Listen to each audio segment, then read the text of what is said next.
నేనెప్పుడు వెంకటేశ్వర స్వామి మా ఇంటి కులదైవం.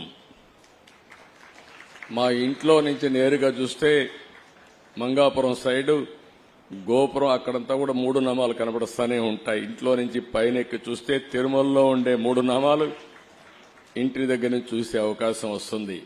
నేను నమ్మిన దేవుడు, నమ్ముతున్న దేవుడు, నేను ప్రార్థించే దేవుడు వెంకటేశ్వర స్వామి అని చెప్పి కూడా నేను మీకు తెలియజేస్తున్నా. ప్రతిరోజు ఒక 2 నిమిషాలే నేను ఒకటే కోరుకుంటాను. దండం పెట్టుకొని 1 నిమిషం ప్రార్థన చేసి, ఇప్పుడు ఒకసారి చూస్తే నాకు ప్రాణ భిక్ష పెట్టింది కూడా వెంకటేశ్వర స్వామి. అదొక మిస్టరీ కూడా. 2003లో నా మీద 23 క్లేమోర్ మైన్స్ ని బ్లాస్ట్ చేస్తే సాక్షాత్తు వెంకటేశ్వర స్వామి నాకు ప్రాణభిక్ష పెట్టాడు. ఏదో చెయ్యాలని ఆ రోజు నన్ను కాపాడాడు. అలాంటి వెంకటేశ్వర స్వామిని నేను ప్రార్థించేది, నాకు శక్తి, సామర్థ్యాన్ని, తెలివితేటలు ఇవ్వండి.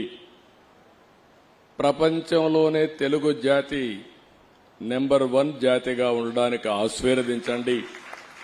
ప్రపంచంలోని ఇండియన్స్ అందరూ కూడా గ్లోబల్ సర్వీసెస్ అంటే ప్రపంచంలో ఉండే ప్రజలకు సేవలు అందించే అవకాశాన్ని కల్పించండి.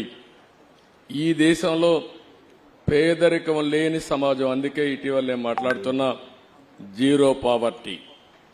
మనందరి బాధ్యత. సమాజం మనకి ఇవన్నీ ఇచ్చింది. ఈరోజు నేను ఒక ముఖ్యమంత్రిగా ఉన్నా, రమణ గారు former chief justice of India అయినా, లేకపోతే వేదిక పైన ఉండే పెద్దలు కొంతమంది మంత్రులైనా, ఇక్కడికి ఉండేవాళ్లు వివిధ రంగాల్లో బ్రహ్మాండంగా రాణిస్తున్నా, ఇది మనకు సమాజమే ఈ అవకాశం ఇచ్చింది.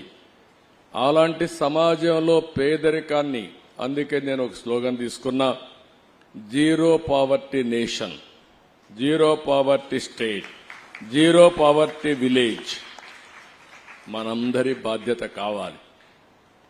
సంపద కొంతమందికి పరిమితమై పేదవాళ్లు పేదరికంలో మగ్గుతా ఉంటే అది మంచిది కాదు. ఈ విషయం మనం గుర్తుపెట్టుకోవాల్సిన అవసరం ఉంది.